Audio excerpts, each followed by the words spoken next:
University మంచి భవిష్యత్తు కోసం తెలుగు విద్యార్థులు ఇష్టపడే యూనివర్సిటీ. కాల్ 9059052378 9059052379.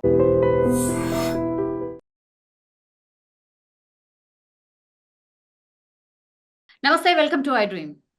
ఇప్పుడు ఎవరి నోట విన్నా కూడా ఇండియా పాకిస్తాన్ మీద యుద్ధం చేస్తుందా, చేస్తే ఏమవుతుంది, ఎప్పుడు చేస్తుంది, ఇట్లానే అందరూ మాట్లాడుతున్న పరిస్థితి అయితే కనిపిస్తోంది. మనతో పాటు అనలిస్ట్ ఉన్నారు కోటేశ్వరరావు గారు. ఒకసారి మాట్లాడి అసలు ఏం జరుగుతుంది, నిజంగా యుద్ధం జరుగుతుందా? మనం ఏదో మాట్లాడుతున్నాం కానీ నిజంగా అంత తొందరగా యుద్ధాలు ఒక దేశం మీద ఇంకో దేశం చేసుకుంటుందా, అసలు దాని పరిణామాలు ఏంటిది అనేది కూడా ఒక్కసారి మాట్లాడే ప్రయత్నం చేద్దాం. సార్ నమస్తే. సార్ నమస్తే.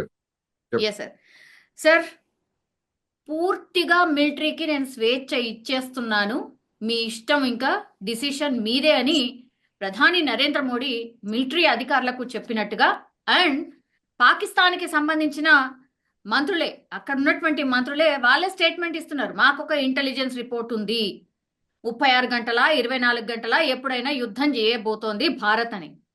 మీ విశ్లేషణ ఏంటి సార్? నిజంగా యుద్ధం జరగబోతోందా?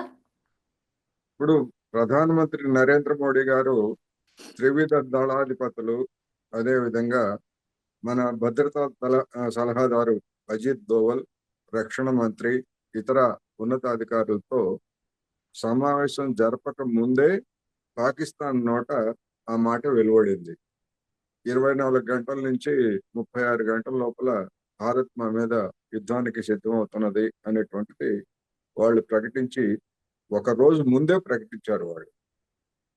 అయితే ఈ త్రివిధ దళాల ప్రతినిధులతో సమావేశం అయిన తర్వాత నరేంద్ర మోడీ గారు, అంటే అఫీషియల్ గా ఆయన ఏమీ ఎక్కడ ప్రకటించలేదు, కానీ ఆ సమావేశం తర్వాత అధికార వర్గాలు వెల్లడించినటువంటి సమాచారం ప్రకారం సైనిక బలగాలకు పూర్తి స్వేచ్ఛ ఇచ్చాము అని చెప్పేసి నరేంద్ర మోడీ గారు చెప్పినట్టుగా ఒక సందేశం. సహజంగానే అది ఏ దేశంలో అయినా అటువంటి సందేశాలు ఇస్తుంటారు. అఫీషియల్ గానే ఆ లీకులు అవన్నీ ఇస్తుంటారు.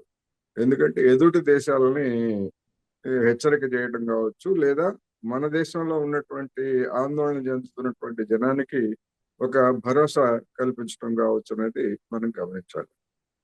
అయితే మిలిటరీకి పూర్తి స్వేచ్ఛ అంటే ఏమిటి అనేటువంటిది ఆ ప్రకటన వెలువడిన తర్వాత మీడియాలో చర్చ జరుగుతూ ఉంది, సోషల్ మీడియాలో కూడా చర్చ జరుగుతూ ఉంది. ఎందుకంటే సహజం, పూర్తి స్వేచ్ఛ అంటే ఏమిటి అంటే వాళ్ళు మిలిటరీ ఏ నిర్ణయం తీసుకుంటే ఆ నిర్ణయానికి కేంద్ర ప్రభుత్వం కట్టుబడి ఉంటుందా అనేటువంటిది కొంతమంది చెప్తున్నటువంటి అర్థం.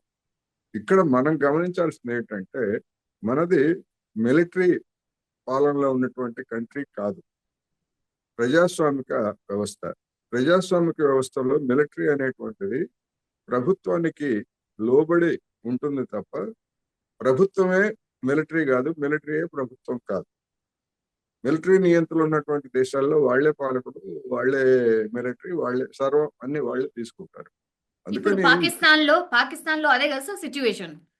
పాకిస్తాన్ లో సిచ్యువేషన్ పేరుకి అక్కడ ప్రజాస్వామ్యం ఉంది. ఒక ప్రధానమంత్రి ఉంటాడు, అధ్యక్షుడు ఉంటాడు, పార్టీలు, పార్లమెంట్ అవన్నీ ఉంటాయి. కానీ మిలిటరీదే అక్కడ సూపర్ పవర్. మిలిటరీ అధికారం లేకుండా, మిలిటరీ అనుమతి లేకుండా, లేదా మిలిటరీ విధానాలకు అనుగుణంగా అక్కడ ప్రభుత్వం ప్రవర్తించకపోయేట్లయితే అక్కడ ఉన్నటువంటి ప్రధానులు ఎవరు ఒక్కళ్ళు కూడా అధికారంలో ఉండేటువంటి పరిస్థితి లేరు. మనం చూస్తున్నాం, ఇమ్రాన్ ఖాన్ స్వతంత్రంగా వ్యవహరించడానికి ప్రయత్నించడంతో మిలిటరీ వెనకాల ఉండి కుట్ర చేసి ఆయన్ని తొలగించడం, చివరికి జైలు పాలు చేయడం కూడా మనకి చూసాం. అందుకని మిలిటరీ పాకిస్తాన్ లో ఉన్నటువంటి వ్యవస్థకి మనకి ఎలాంటి సంబంధం లేదనేది ముందు గమనించాలి. ఇక్కడ మిలిటరీకి పూర్తి స్వేచ్ఛను ఇవ్వడం అంటే, మొన్న జరిగినటువంటి సమావేశంలో ఉగ్రవాదాన్ని అణిచివేయడానికి మీరు ఏ చర్యలు తీసుకున్నా మేము మీకు మద్దతు ఇస్తున్నాము, ఫ్రీ హ్యాండ్ ఇస్తున్నాము అని చెప్పేసి నరేంద్ర మోడీ గారు చెప్పారు. అంటే ఏమిటి, యుద్ధం చేయమని ఆయన ఏమి సూచించలేదు, లేదా సర్జికల్ స్ట్రైక్స్, మెరుపు దాడులు అంటున్నాం కదా, సర్జికల్ స్ట్రైక్స్ చేయమని కానీ చూపించలేదు. ఉగ్రవాదాన్ని, ఉగ్రవాదులను అణచివేయడానికి మీకు పూర్తి స్వేచ్ఛ ఇస్తున్నాము అంటే వాళ్ళని వెతకండి, పట్టుకోండి, అవసరమైతే కాల్చి చంపండి, అరెస్టులు చేయండి. ఇటువంటి ఏదైనా కూడా మీరు చేయొచ్చు. ఏం చేసినా కానీ మేము మద్దతు ఇస్తాం. అంతేగాని మీరు యుద్ధం చేస్తామంటే మేము మద్దతు ఇచ్చినట్టు కాదు. ఎందుకంటే యుద్ధానికి అనే దానికి వచ్చేసరికి అది ప్రభుత్వం నిర్ణయం తీసుకోవాలి, పార్లమెంట్కి తెలియజెప్పాలి, మంత్రివర్గానికి తెలియజెప్పాలి, రాష్ట్రపతికి తెలియజేయాలి. ఎస్ ఇంత ఎస్ ప్రాసెస్. ఎగ్జాక్ట్లీ, నేను కూడా అదే అడగబోతున్నాను సార్. ఒక దేశం ఇంకో దేశం మీద యుద్ధం చేయాలంటే అంత ఈజీనా? మేము రేపు చేయబోతున్నాం, 36 గంటల్లో చేయబోతోంది, ఇట్లాంటి అనౌన్స్మెంట్ వచ్చిన తర్వాత చాలా మందికి ఈ డౌట్స్ వచ్చాయి సార్. ఏంటి ఈ యుద్ధం ఇంత ఈజీనా? ఇట్లా డిసిషన్ తీసుకోగానే ఇంకా అటు ఫైరింగ్ ఇటు ఫైరింగ్ స్టార్ట్ అయిపోతుందా అని అందరికి ఒక అనుమానం ఉంది సార్. యుద్ధం చేయాలంటే అసలు ఫస్ట్ బేసికల్ థింగ్స్, అసలు ఏం నిర్ణయాలు ఏమేమి తీసుకోవాలి సార్ కేంద్ర సర్కార్? యుద్ధం చేయాలి అంటే అసలు యుద్ధం అవసరం ఏమిటి అనేటువంటిది ముందు చర్చించాలి. ఓకే. యుద్ధం అవసరం ఏమిటి? తక్షణం యుద్ధం చేయాల్సినటువంటి అవసరం మన దేశానికి కానీ, లేదా మన దేశం మీద యుద్ధం చేయడానికి ఇతర దేశాలకు కానీ ఉన్నటువంటి భౌతిక పరిస్థితులు, అవసరాలు ఏమిటనేటువంటిది చూడాలి. అందుకని ఏ దేశమైనా కానీ యుద్ధం అనేటువంటిది మన ప్రధానమంత్రి గారే చెప్పారు కదా, ఇది యుద్ధాలకు తగినటువంటి యుగం కాదు, యుద్ధాల యుగం కాదు అని చెప్పేసి ప్రధానమంత్రి గారు నరేంద్ర మోడీ గారు చెప్పారు. అటువంటిది మరి మరి ఆయన పాలనలోనే అటువంటిది ఆకస్మికంగా యుద్ధం అనే మాట ఇంతవరకు ఆయన నోటి నుంచి రాలేదు. మనం జాగ్రత్తగా, ఎందుకంటే జర్నలిస్టులుగా ఉన్నటువంటి వాళ్ళు సోషల్ మీడియాలో ఇర్రెస్పాన్సిబుల్ గా ఏమైనా రాయొచ్చు, ఏమైనా చెప్పొచ్చు, కానీ యుద్ధం అనే మాట, లేదా సర్జికల్ స్ట్రైక్ అనే మాట, లేదా పాకిస్తాన్ మీద దాడి అనే మాట ఇంతవరకు ప్రధానమంత్రి నోటి నుంచి రాలేదు. అయితే దాని అర్థం ఏంటంటే ఏమి తీసుకోవద్దని చెప్పారని కూడా కాదు. డెఫినెట్ గా చర్యలు తీసుకోవాలి. ఎందుకంటే అంతమంది అమాయకుల్ని పొట్టను పెట్టుకున్న తర్వాత అలాంటి దుర్మార్గుల మీద ఏమి చర్య తీసుకోవద్దని చెప్పేసి ఏ ప్రధానమంత్రి చెప్పరు కదా, ఎవరు చెప్పరు. అందుకని ఏం చేయాలి ఏమిటనేటువంటిది మిలిటరీ, మీరు అంటే మీ విధి నిర్వహణలో సరిహద్దు భద్రతా దళం ఉంది మనకి. సరిహద్దు భద్రతా దళం ఏం చేస్తుంది? సరిహద్దులకి కాపలా వేస్తుంది, అతిక్రమించేటువంటి వాళ్ళని పట్టుకుంటది, అవసరమైతే కాల్పులు జరుపుతుంది, మరీ అవసరమైతే కూడా మట్టు పెడుతుంది అనేటువంటిది మనకు తెలిసిందే. ఎందుకంటే పరిస్థితిని బట్టి ఎవరైనా కానీ, ఈవెన్ ఆవులు గేదెలు వచ్చినా కానీ ఎక్కడి నుంచి ఎందుకు వస్తున్నాయి, ఎవరైనా పంపించారా, దాని వెనకాల ఎవరున్నారు ఏమిటని వాటిని కూడా బంధించి బన్నెల దొడ్డులో పెట్టేటువంటి పరిస్థితి మనకు తెలుసు. అందుకని యుద్ధం అనే దానికి వచ్చేసరికి ఏదో ఇప్పుడు పల్లెటూళ్ళలో కొంతమంది కర్రలు తీసుకొని, కొంతమంది రాళ్ళు వేసుకొని, ఒకళ్ళ ఇంటి మీద ఒకళ్ళు రాళ్ళు దాడులు చేసుకుంటా, అది అట్లాంటి యుద్ధం కాదు. యుద్ధం అనేసరికి సన్నాహం, యుద్ధ సన్నాహం, కొన్ని వేల కోట్ల రూపాయల ప్రజల సొమ్ము దానికి వెచ్చించాల్సి వస్తుంది. అవసరమైనటువంటి ఆయుధాలు ఆకస్మికంగా యుద్ధం చేయడం అంటే అది పాకిస్తాన్కైనా, ఏ దేశానికైనా, భారతదేశానికైనా అది సమస్య కాదు. అందుకని అనివార్యమైనటువంటి పరిస్థితుల్లో యుద్ధం చేయాలి తప్ప, అది కూడా జనానికి చెప్పాలి, జనాన్ని కన్విన్స్ చేయాలి, పార్లమెంట్ కి ఈ ప్రాసెస్ అంతా చేయాలి. అందుకని ఇప్పటి వరకు మనం ఉగ్రవాదం మీద మాత్రమే చెప్పారు. అందుకని అటువంటి చర్యలు తీసుకోవడానికి ఫ్రీ హ్యాండ్. అయితే మరి నరేంద్ర మోడీ గారు ఇప్పుడు ఈ మాట చెప్పగానే సోషల్ మీడియాలో పెద్ద ఎత్తున ప్రచారం చేస్తున్నారు. చూడండి, నరేంద్ర మోడీ గారు ఒక నిర్ణయం తీసుకున్నారు, మిలిటరీకి ఫ్రీ హ్యాండ్ ఇచ్చారు, ఇదే మొదటిసారి అన్నట్టుగా. ఇదే మొదటిసారి కాదు, 2017లో పుల్వామా దాడి, మన సిఆర్పిఎఫ్ జవాన్ల మీద వాళ్ళు వస్తున్నటువంటి కాన్వాయ్ మీద దాడి చేసి 45 మందిని చంపినప్పుడు కూడా, అప్పుడు కూడా ప్రధానమంత్రి గారు ఇదే చెప్పారు, మీరు ఉగ్రవాదుల మీద చర్య తీసుకోండి, ఉగ్రవాదులు మీకు ఫ్రీ హ్యాండ్ ఇస్తున్నామని చెప్పారు. అంటే ఒక పరిమితమైనటువంటి యాక్టివిటీకి స్వేచ్ఛ. ఏమిటి పరిమితమైనటువంటి స్వేచ్ఛ అంటే? ఉగ్రవాదులను పట్టుకునేటప్పుడు 10 తుపాకీ గుండ్లే కాల్చాలా, లేకపోతే సాయంత్రం 6 కాగానే ఆపేసేయాలి, అది కాదు కదా.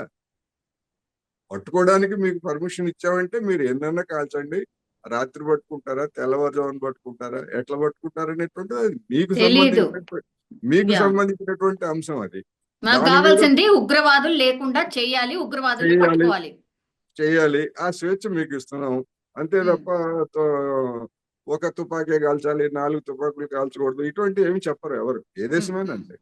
కానీ ఆ పరిమిత అర్థంలోనే మనం తీసుకోవాలి. అటువంటిదే తప్ప ఒకవేళ అదే సైన్యము లేదు, ప్రధానమంత్రి గారు లేదా రాష్ట్రపతి గారు, ఎందుకంటే మన రాష్ట్రపతి మనకి సర్వ సైన్యాధ్యక్షురాలు, రాజ్యాంగం ప్రకారం. మేము యుద్ధం చేస్తే తప్ప ఈ ఉగ్రవాదాన్ని మేము నిర్మూలించలేము అంటే అప్పుడు మళ్ళా ఈ చర్చ అంతా ప్రాసెస్ అంతా నడుస్తుంది.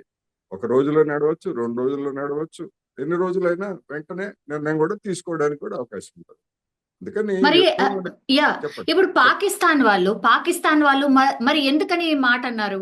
వీళ్ళు అటాక్ కి రెడీగా ఉన్నారు అని అక్కడ ఉన్నటువంటి కేంద్ర మంత్రి చెప్పడం వల్లనే ఇదంతా చర్చ స్టార్ట్ అయింది సార్.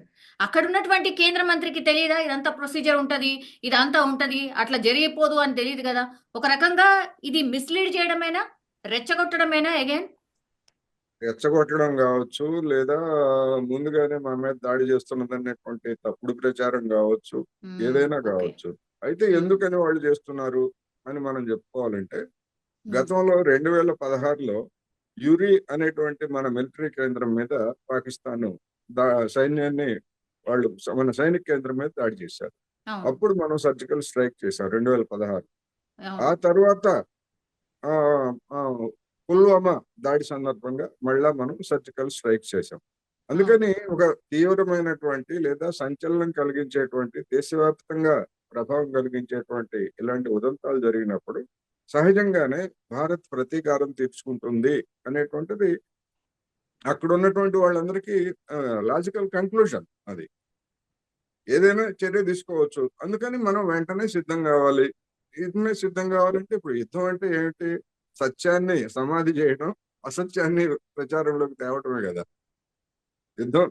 యుద్ధానికి సిద్ధపడుతున్నారంటే ముందు చచ్చేది సత్యం. నిజం చచ్చిపోతుంది. నిజం ఏంటో మనకు తెలియనివ్వకుండా జనం చేస్తారు. అందుకని ఉమ్, పాకిస్తాన్ అట్లాంటి ప్రచార యుద్ధాన్ని ప్రారంభించింది. అది దాన్ని బట్టి మనం వ్యవహరించడం అనేటువంటిది కాదు. మనం ఏంటి? ఇప్పుడు ఉదాహరణకు కేంద్ర ప్రభుత్వం కొన్ని చర్యలను ప్రకటించింది. ఏమిటా చర్యలు? ఆ ప్రకటించినటువంటి వాటిలో వీసాల రద్దు, లేకపోతే ఉన్నటువంటి వాళ్ళందరూ కూడా బయటకెళ్ళిపోవాలి. ఎంబసీల్లో ఉన్నటువంటి మన సిబ్బందిని మనం వెనక్కి పంపించడం, మన దగ్గర ఉన్నటువంటి పాక్ ఎంబసీని మీరు వెళ్ళిపోమని చెప్పడం, ఇటువంటివన్నీ. అదేవిధంగా గగనతలం మీద ఆంక్షలు, మన సంజోతా రైలు ఆపివేయడం, ఇటువంటివన్నీ చేస్తాం. వాటితో యా, పాటు జలం, సింధు జలాల ఒప్పందాన్ని మేము రద్దు చేస్తున్నాం అని చెప్పి అవును, చెప్పారు. యా, అవును, వెంటనే వెంటనే వచ్చినటువంటి వార్తలు ఏంటి? పాక్ ఆక్రమిత కాశ్మీర్ మీద వరదలు వచ్చేసాయి. జీలం నదిలో ఉన్నటువంటి నీటిని మొత్తాన్ని భారత్ వదిలేసింది. వదిలేయటంతో ముజఫరాబాద్ పరిసర ప్రాంతాల్లో ఉన్నటువంటి ఆక్రమిత కాశ్మీర్ లో ఇవన్నీ కూడా జనం వరదల్లో మునిగిపోయారు అనేటువంటి వార్తలు వచ్చాయి. అయితే అవును, మన అవును సార్. అదృష్టం అయితే ఎవరు కూడా చనిపోయారు అనేటువంటిది లేదా మరొకటి అటువంటి రాలేదు గనక రాలేదు, రాలేదు. అది ఒకటి. ఎవరి మీద వదిలారు వీళ్ళు నీళ్లు? ఆక్రమిత కాశ్మీర్ అంటే అది ఎప్పుడైనా మళ్ళా మన దేశానికి రావాల్సిందే, మనలో విలీనం కావాల్సిందే అని కదా చెప్తున్నది. అవును, మరి అవును.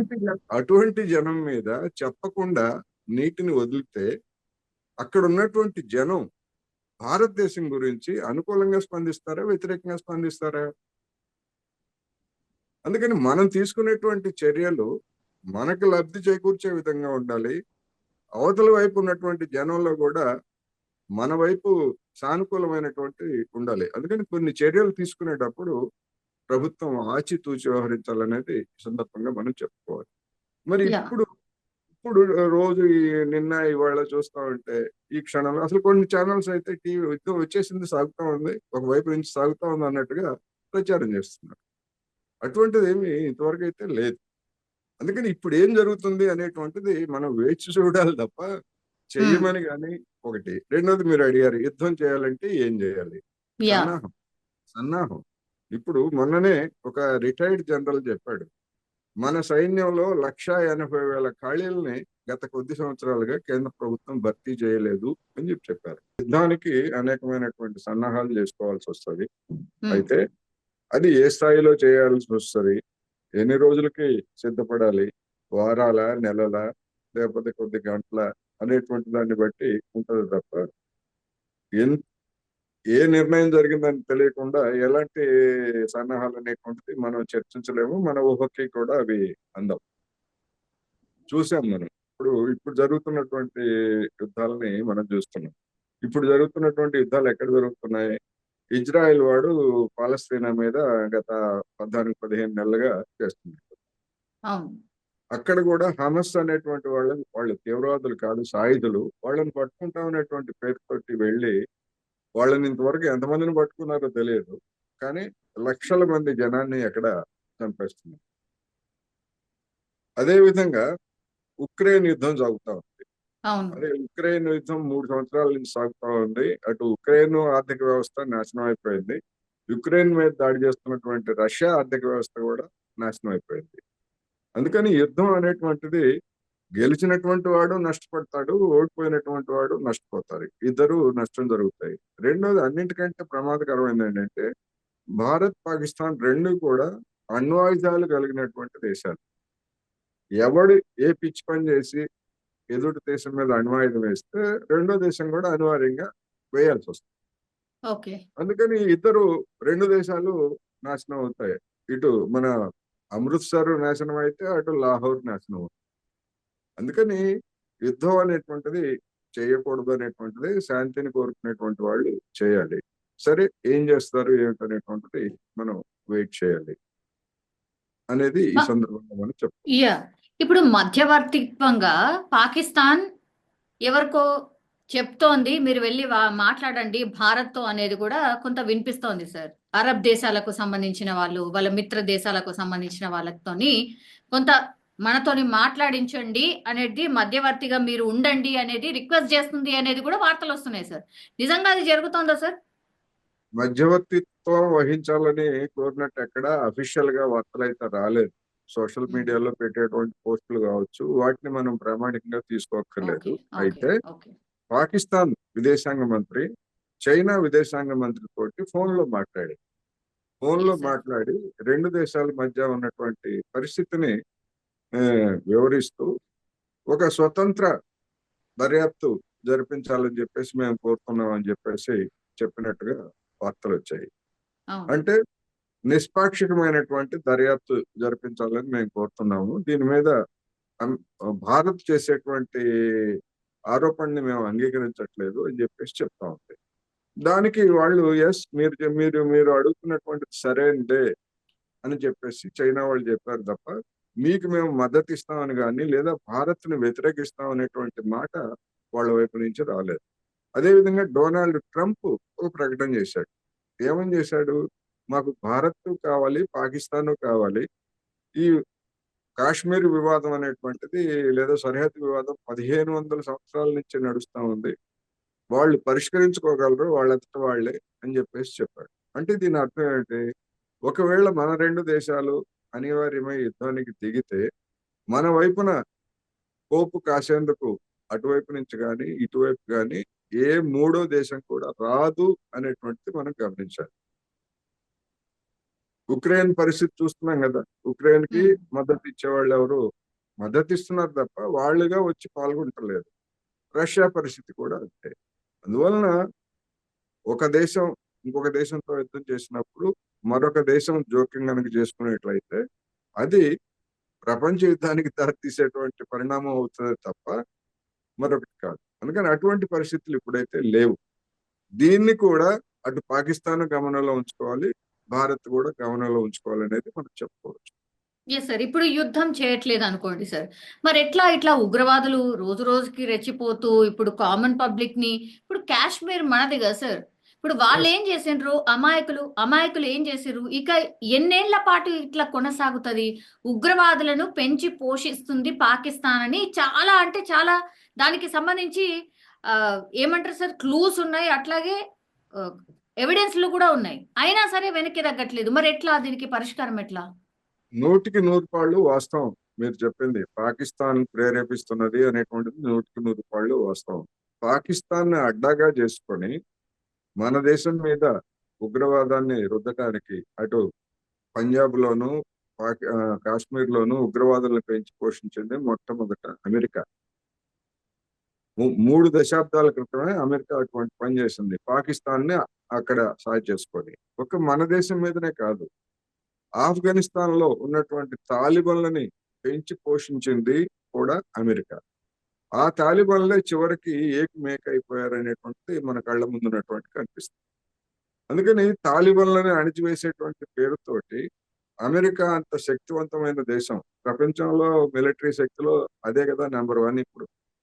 అటువంటి దేశమే ఆఫ్ఘనిస్తాన్ మీద వచ్చి దాడి చేసి పాకిస్తాన్ తాలిబాన్లను అణిచివేశాం అది ఇది అని చెప్పేసి చివరికి ఏం చేశారు, ఆ తాలిబాన్లకే నమస్కారం చెప్పి అరే బాబు మమ్మల్ని ప్రాణాలతో వెళ్ళనివ్వండి అని చెప్పేసి కాళ్ళు గడ్డాలు పట్టుకొని వాళ్ళ ఆయుధాలు వాహనాలు అన్ని అక్కడ వదిలేసి పారిపోయారు అమెరికన్ సైనికులు.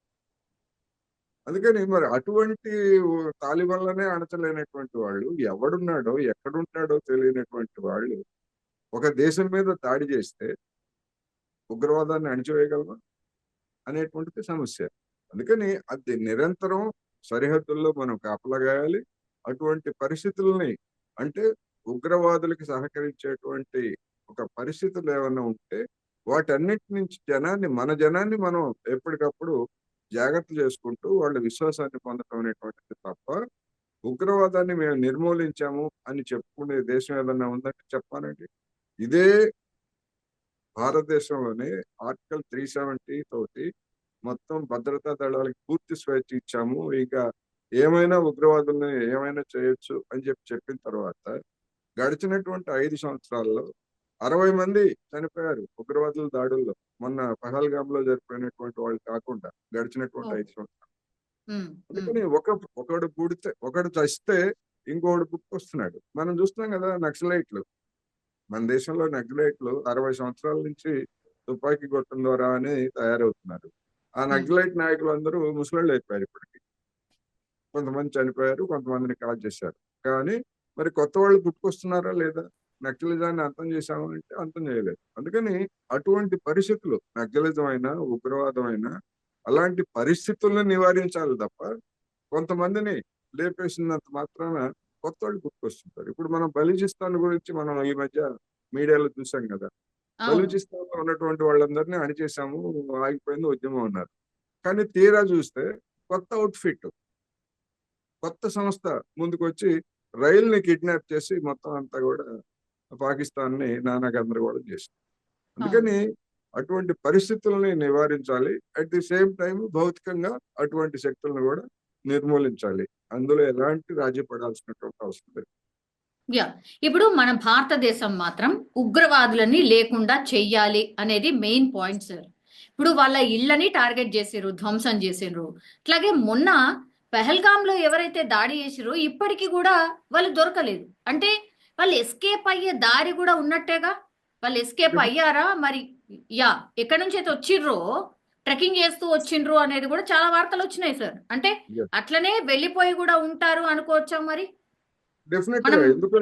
ఎందుకంటే పెహల్గామ్ లో జరిగినటువంటి దాడిని చూస్తే అక్కడ వెల్నరబిలిటీ ఉంది.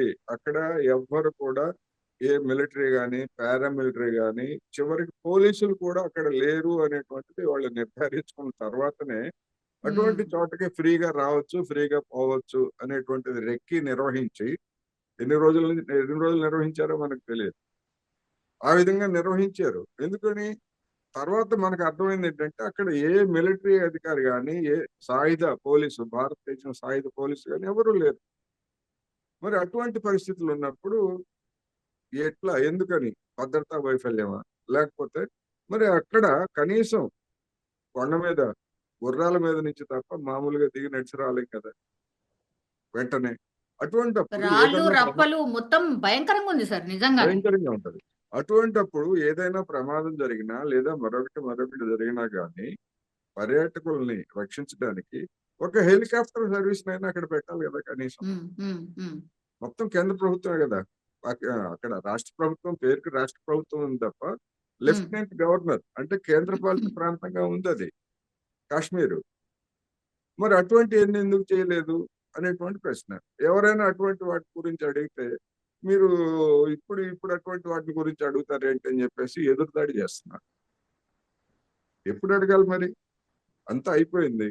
పోయిన ప్రాణాలు మీరు తిరిగి తీసుకురాలేరు. ఎందుకు ఇప్పటి వరకు అప్పుడు పోని ఇప్పుడు దాన్ని అడగొద్దంటున్నారు. పుల్వామాలో ఏ కారణంతో ఆ దాడి జరిగింది అనేటువంటి ఇప్పటి వరకు దేశానికి ఎవరైనా చెప్పారా? చెప్పలేదు. ఇప్పటికీ మిస్టరీగానే ఉండిపోయింది.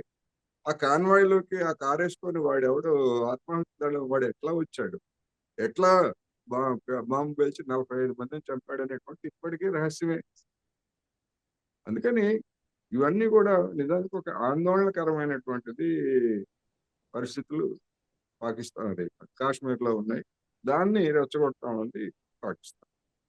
యా ఇప్పుడు ఎట్లా సార్ మరి సొల్యూషన్ దీనికి ఎట్లా అంటే ఒకవైపేమో అక్కడ ఉన్నటువంటి మంత్రులే చెప్తున్నారు కదా ఏకంగా దాడి చేయబోతున్నారు అనేసి అక్కడ ప్రకటన వస్తోంది. ఇక్కడేమో మనం ఫుల్ గా ప్రిపేర్డ్ గా అయితే ఉంటున్నాము. సరే యుద్ధం చేయాలా వద్దా అనేది తర్వాత సంగతి. అసలు యుద్ధం చేయొద్దనే కోరుకుంటారు ఎవరైనా సరే, ఎందుకంటే ఆర్థికంగా. సరే ఇక్కడ ఒక డౌట్ ఉంది సార్, నిజంగా యుద్ధం చేయాలంటే ఒక దేశానికి ఎన్ని డబ్బులు అవసరం పడతాయి సార్? అదే నేను ముందే అండ్ చెప్పాను. ఏమేం నిల్వలు చేసుకోవాలి సార్? ఎన్ని డబ్బులు అవసరం పడతాయి అనేది మనం ఏ స్థాయిలో యుద్ధం చేయాలనేటువంటి దాన్ని బట్టి ఉంటది. ఇప్పుడు ఒక సర్జికల్ స్ట్రైక్ అనుకోండి, ఒక సర్జికల్ స్ట్రైక్ బాలాకోట మీద చేశాం కదా, ఒక అవును. సర్జికల్ స్ట్రైక్ చేశాము. సర్జికల్ స్ట్రైక్ చేస్తే మన విమానం ఒకదాన్ని వాళ్ళు కూల్చివేశారు. ఆ విమాన నష్టం లేదా వాళ్ళకి కొంత నష్టం జరిగింది, ఒక రోజు అయిపోయింది, ఫినిష్. కానీ అదే ఇప్పుడు ఉక్రెయిన్ లో 3 సంవత్సరాల నుంచి యుద్ధం చేస్తా ఉంటే కొన్ని లక్షల కోట్ల రూపాయలు రెండు వైపులా నాశనం అయిపోతున్నాయి. అసలు ఇంతవరకు లెక్కలే తెలియవు. ఎంత ఖర్చు పెట్టారు, ఎంతమంది సైనికులు, అటువైపు ఎంతమంది చనిపోయారు, ఇటువంటి సైనికులు ఎంతమంది చనిపోయారు, సామాన్య జనం ఎంతమంది చనిపోయారు, 70-80 లక్షల మంది ఉక్రెయిన్ బయటికి వెళ్ళిపోయారు అనేటువంటి లెక్కలు తప్ప నిజానికి ఎంతమంది కూడా ఇంతవరకు తెలియదు. ఎవడు సరిగైనటువంటి లెక్కలు చెప్పట్లేదు.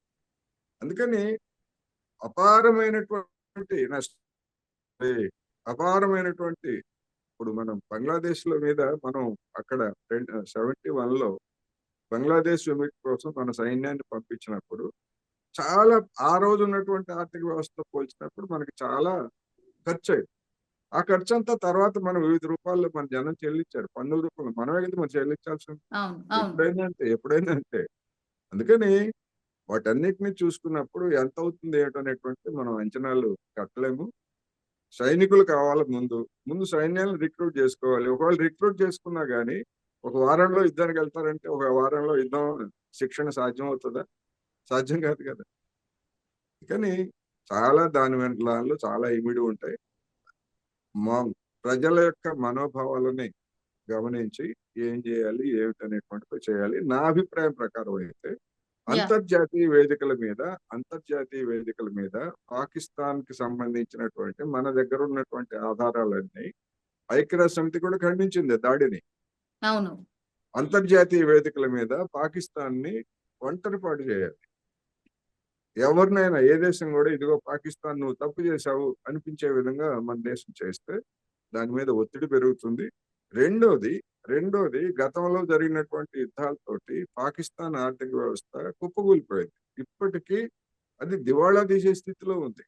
ఆ దివాళా తీసే స్థితిలో ఉన్నటువంటి పాకిస్తాన్ నువ్వు భారత్ మీదకి యుద్ధానికి ఎట్లా వెళ్తావు అని అక్కడ ఉన్నటువంటి జనం చేత అనిపించాల్సినటువంటి అవసరం కూడా మన మీద ఉంది. ఎందుకంటే ఆ జనం తిరుగుబాటు చేస్తే పాకిస్తాన్ ఇలాంటి పిచ్చి పనులు చేయడు కదా, ఉగ్రవాదులను ప్రోత్సహిస్తాం కానీ లేదా మన మీద దాడులు చేయడానికి చేయడు. అందుకని బహుముఖాలుగా అంతర్జాతీయ ఒత్తిడి, అదేవిధంగా పాకిస్తాన్ లో ఉన్నటువంటి జనాన్ని మనం ఎడ్యుకేషన్ ద్వారా అక్కడ ఉన్నటువంటి ప్రభుత్వానికి వ్యతిరేకంగా ప్రజాభిప్రాయాన్ని మలచడం, ఇట్లా రకరకాల పద్ధతులన్నీ చేసిన తర్వాత అనివార్యమైతే సాయుధ దాడికి దిగాలి అనేటువంటి దానిలో ఎవరు తప్పు పట్టరు. అందుకని ఆ ప్రక్రియ అంతా కూడా చెయ్యాలి అనేది నేను చెప్పదు. Yes, sir. Thank you, sir. Thank you so much. Thank you, sir. నిజంగా ప్రస్తుతం ఉన్నటువంటి సమాజం దేనికి ప్రయారిటీ ఇస్తుంది?